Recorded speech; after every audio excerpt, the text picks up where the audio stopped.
Grande Verdade, economia.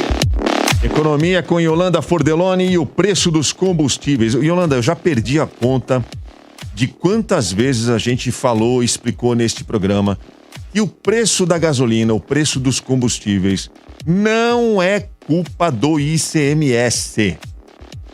Né? Mas sempre vale repetir, né? A gente falou aqui no começo do programa, não tem saída fácil, né, para conter essa alta de preços, mas o pessoal está tentando criar uma saída fácil, que é o que a gente vai comentar agora, mas de fato não é tentando barrar aí diminuir o ICMS, limitar o imposto, porque vai ter um impacto, mas não vai ser lá essas coisas. Já explicou várias vezes, o ICMS cobrado pelos estados é o mesmo há anos e, no entanto, apesar do percentual permanecer o mesmo, o preço do combustível tem subido vertiginosamente. A gente está aí, tem estados pagando mais de R$7 por litro. Eu não sei quanto que vocês costumam pagar, eu já paguei R$6 aqui em São Paulo, R$ 5,99. A última vez eu paguei R$ 5,60, mas já aqui no bairro, aqui na Zona Norte de São Paulo, tem sido praticado. R$ 5,80, R$ 5,90, facilmente você encontra aqui nos postos. Pois é. Então, e isso tem a ver, não é com o ICMS. Vamos explicar de novo, vai, Yolanda? Vamos retomar essa aula de novo? Porque a gente precisa dar essa satisfação, porque tem dois caras. Antes tinha só o presidente Bolsonaro falando que a culpa era dos governadores e do ICMS. Agora tem o Arthur Lira também falando isso. Antes de cair nessa notícia, vamos explicar de novo da onde vem o aumento do combustível, por que o preço da gasolina tá o que tá.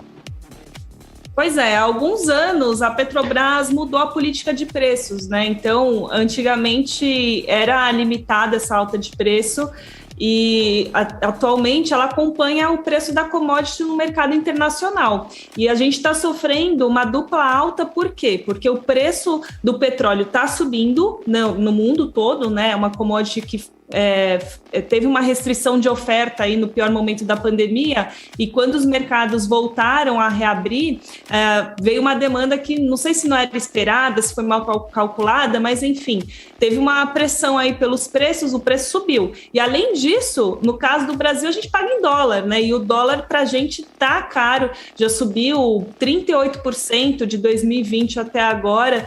Então, a gente tá com essa dupla alta, dupla da commodity e alta da commodity e alta do dólar. Mas o Lira, né, e o Bolsonaro têm culpado o ICMS para se isentar aí um pouco da culpa, porque a solução seria o quê? Caminhar para uma reestruturação da economia, de fato, que fizesse mais investidor estrangeiro vir para o Brasil, baixar o dólar, ter investimento em estrutura para, sei lá, eventualmente, daqui muitos anos, começar a se produzir, a gente ter uma matriz mais forte, né, de gasolina aqui no Brasil, mas não é o caso. Agora, do ICMS, falando especificamente, como Yolanda, é que é hoje? Yolanda, isso que você falou aí, depende de uma reestruturação forte da economia. O nome disso é reforma, né? Assim, passar e é o preço que ninguém quer pagar, né? Porque você investir em projetos estruturantes que de fato mexam ali com a infraestrutura, você sabe que os frutos não vão vir no seu governo, vão vir no próximo, até daqui 2 governos, sabe? Então, ninguém quer fazer esse trabalho todo de reestruturar a matriz energética, a matriz de consumo aí de petróleo. Mas, no caso do ICMS, como é que ele funciona hoje? Ele é uma alíquota definida por cada estado, varia de 25% a 34% do preço do combustível, da gasolina.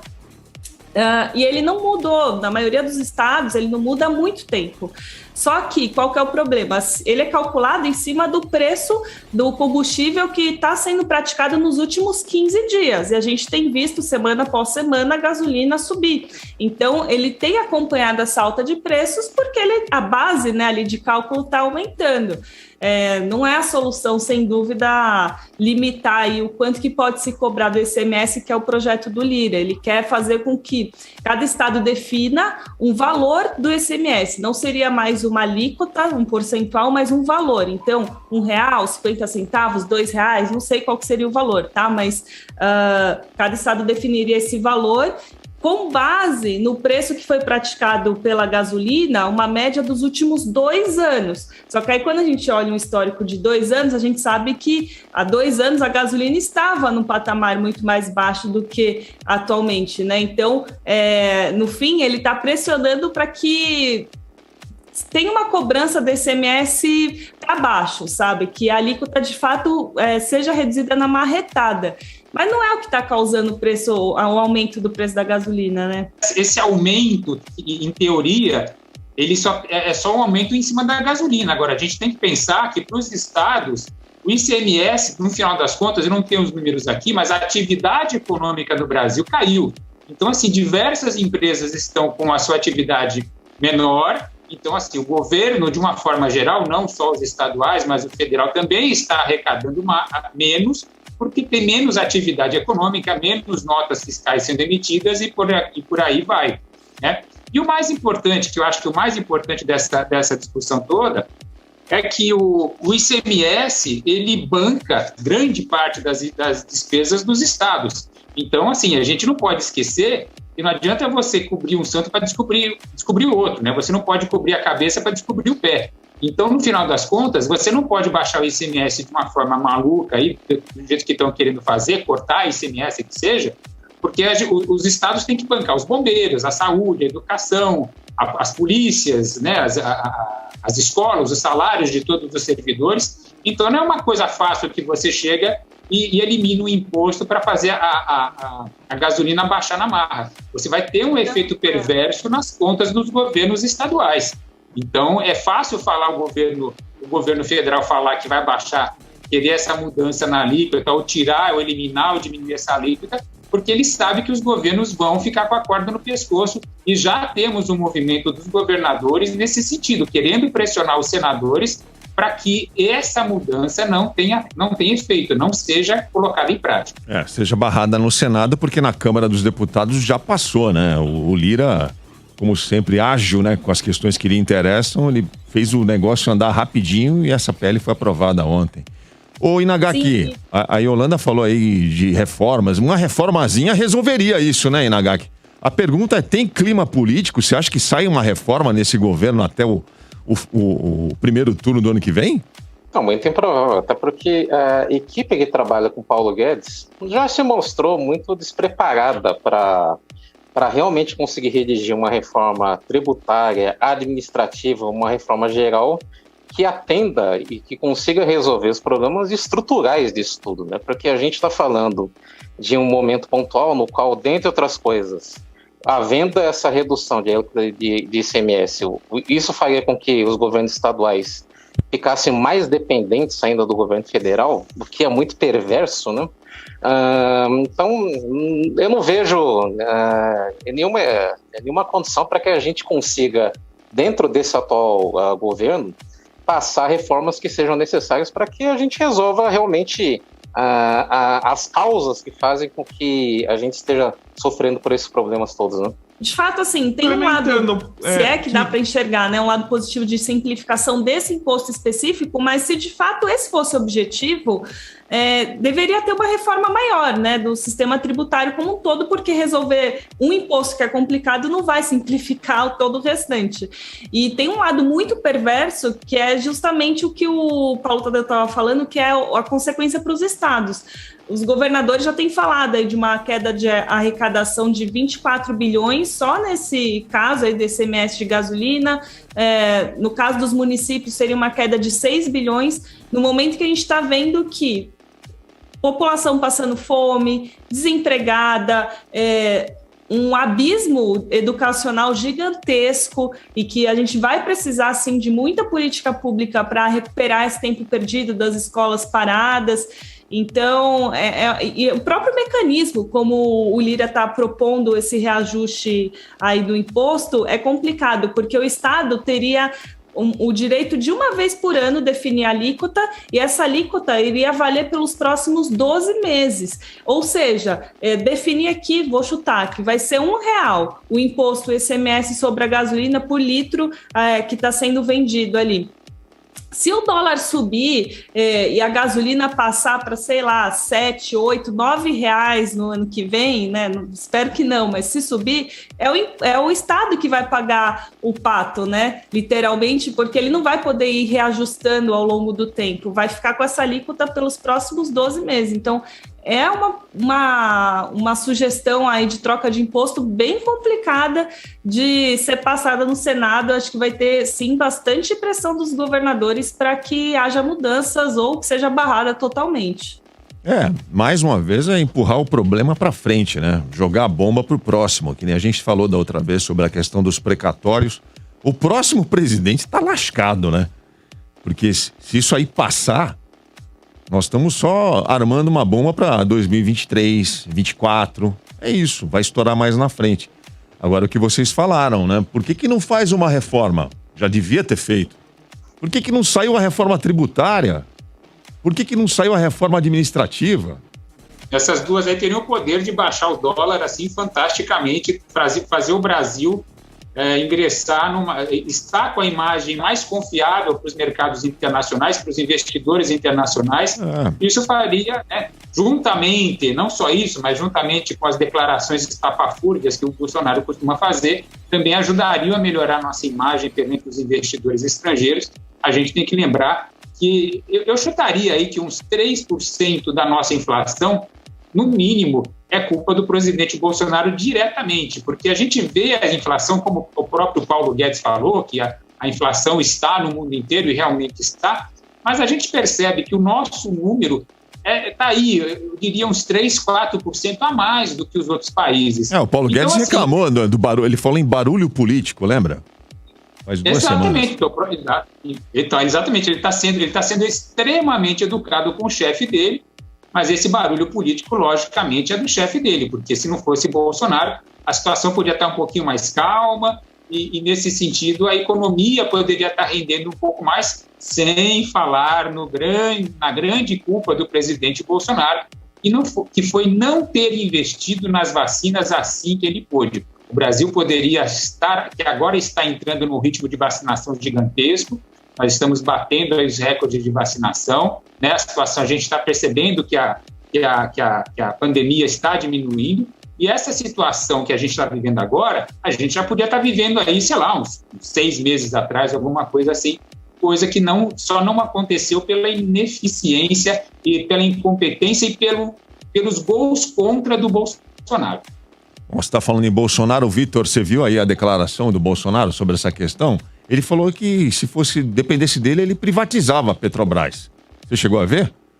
Mas depende dele, né? Então, o problema é exatamente esse, que depende dele. Essa foi uma das promessas de campanha dele, que ele não cumpriu, como todas as outras, principalmente, tem um vídeo dele que ele adora, no tocante à economia. Se ele quer privatizar, legal, por que não fez? Já está há 3 anos atrasado, né? Vamos ver esse vídeo que o Bolsonaro falou que ele quer, por ele privatizava. Vamos ver, aí você comenta, Vitor. Solta aí, Leandro. Eu posso interferir na Petrobras? Posso, mas não devo. Se interferir, vou responder por crime de responsabilidade. Eu posso baixar a gasolina para R$3 um dia, falar na bomba R$3. Até posso fazer isso. Mas é crime de responsabilidade. E o que a gente faz o tempo todo? Primeiro, o trabalho de esclarecimento junto a vocês. O preço do combustível não está alto agora, sempre esteve alto. É muito fácil. Aumentou a gasolina, culpa do Bolsonaro. Eu tenho vontade, já tenho vontade de privatizar a Petrobras. Tenho vontade. Vou ver com a equipe econômica o que a gente pode fazer. Porque o que acontece? Eu não posso, não é controlar. Eu não posso melhor direcionar o preço do combustível. Mas quando aumenta, a culpa é minha. Aumenta o gás de cozinha, a culpa é minha. Apesar de ter zerado o imposto federal. Coisa que não acontece aí por parte de muitos governadores. Que aumenta a gasolina, a culpa é minha. Ué, vai ser de quem, Nagaki? Do Vitor? Mas o Bolsonaro é muito bom em terceirizar a responsabilidade, né? Caramba. E a gente estava comentando lance de reforma. Quais foram as prioridades desse governo desde que assumiu? É aumentar a venda de armas, é tentar aprovar voto impresso por aí, e coisa que realmente interessa, que realmente afeta, que poderia de fato ajudar a controlar melhor o preço da gasolina, o cara não faz. Aí depois a culpa é toda dos governadores, dos prefeitos e por aí vai. Eu acho que vale lembrar que desde que assumiu, a única reforma que saiu, que foi de fato mais profunda, foi a reforma da Previdência, porque ele já pegou a bola rolando no campo, né? Ah, total. Então, ela foi preparada pelo Temer, né? Pois é, já tinha sido toda articulada ali pelo Temer, negociada, tudo mais, e ele só chutou a bola pro gol. Agora, tudo quanto é reforma que teve que nascer do zero, reforma tributária administrativa, estamos aí, só no aguardo. E sobre esse fato específico de privatizar a Petrobras, concorda, uma isenção de responsabilidade pela própria fala dele. O que incomoda ele no estudo é as pessoas culparem ele, né, sobre a alta de preço de gasolina. E tudo bem, ele não é culpado diretamente pela política de preço que a Petrobras segue? Não é, porque isso já vem de governo passado, enfim, já vem de muitas gestões da Petrobras, mas ele é culpado pelo sei lá, por tudo que está acontecendo na economia, entendeu? Por o que não está acontecendo na economia, né? Na verdade, assim, as pessoas estão desempregadas, o dólar está caro, as coisas estão mais caras em tudo quanto é compra de mercado, a gente vê isso no posto de gasolina. Então, sim, ele tem uma responsabilidade nisso tudo. Sim, Yolanda, o que me impressiona é que um dos poucos slogans que a campanha do Bolsonaro fez na eleição, né, e que colou muito, pobre de quem acreditou, foi aquele de que seria um governo mais Brasil e menos Brasília. E aí a gente estava debatendo a situação do ICMS, de jogar a responsabilidade para os estados baixarem o ICMS para desonerar o preço da gasolina, sendo que a gente vive num trato, num acordo federalista, se é que podemos chamar assim, onde os estados dão toda a sua arrecadação para o governo central, o governo federal, e ele devolve uma fração infinitésima disso, né?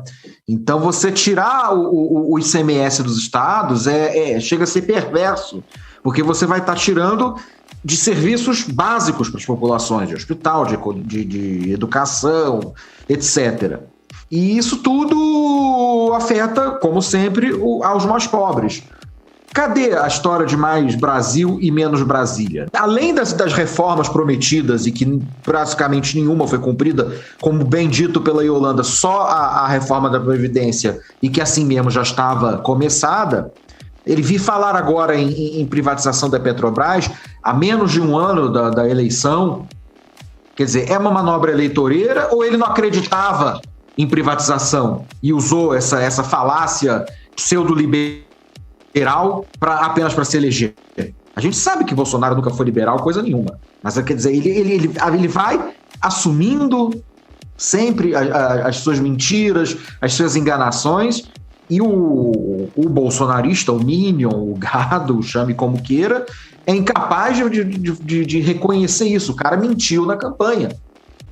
Me preocupa muito essa frasezinha que o Bolsonaro tem usado muito, porque é uma frase sacana, mas que funciona do ponto de vista da comunicação, e o Inagaki vai concordar comigo. Quando ele diz que a culpa é dos governadores, porque os governadores falaram a economia a gente vê depois, ele está mais uma vez tirando o dele da reta, terceirizando responsabilidade e usando uma frase simples e que qualquer um consegue entender. O povo mais simples, a galera com menos informação, acredita nisso. Isso é de uma canalice, isso é de uma sacanagem. Tem gente aqui nas nossas redes falando isso agora. Vocês estão criticando o Bolsonaro? Quem foi que falou a economia a gente vê depois? Nós já falamos aqui, nós já explicamos esse fato aqui, né? Países que resolveram primeiro a questão da saúde, que fizeram lockdown, que fizeram isolamento social com mais rigor, se recuperaram, encontraram caminhos para soluções econômicas mais rapidamente do que quem não fez. Quem se preocupou com a saúde primeiro resolveu a economia de forma mais rápida e eficiente do que a gente. Nós estamos Quem vai resolver a economia depois é quem sobreviveu. Claro. E no nosso caso, o Brasil, 600 mil pessoas não vão poder resolver a economia depois. É isso que essas pessoas têm que parar para pensar. O lockdown, que nem existiu na prática no Brasil, né? Mas, enfim, o recolhimento, o fato das pessoas terem se protegido e ficado em casa, fez com que essas pessoas sobrevivessem para cuidar da economia. Ponto final. Pois é. Eu acho que tem um ponto extra que é o seguinte...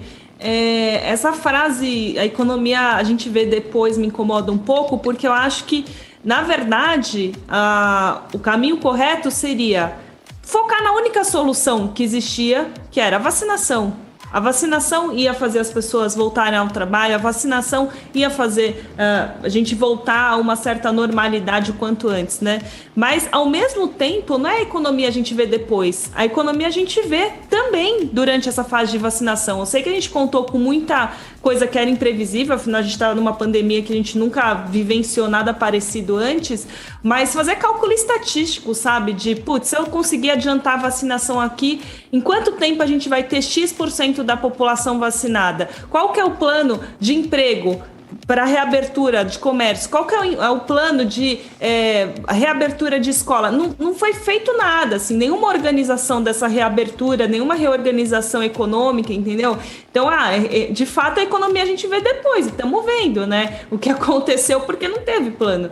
Não teve plano. Então, não é só jogar para depois. Beleza, poderia ter focado na vacinação, mas ter feito algum tipo de arranjo ali para entender quais os pontos que poderiam já ter sido planejados para essa fase que a gente está vivendo hoje. A grande verdade.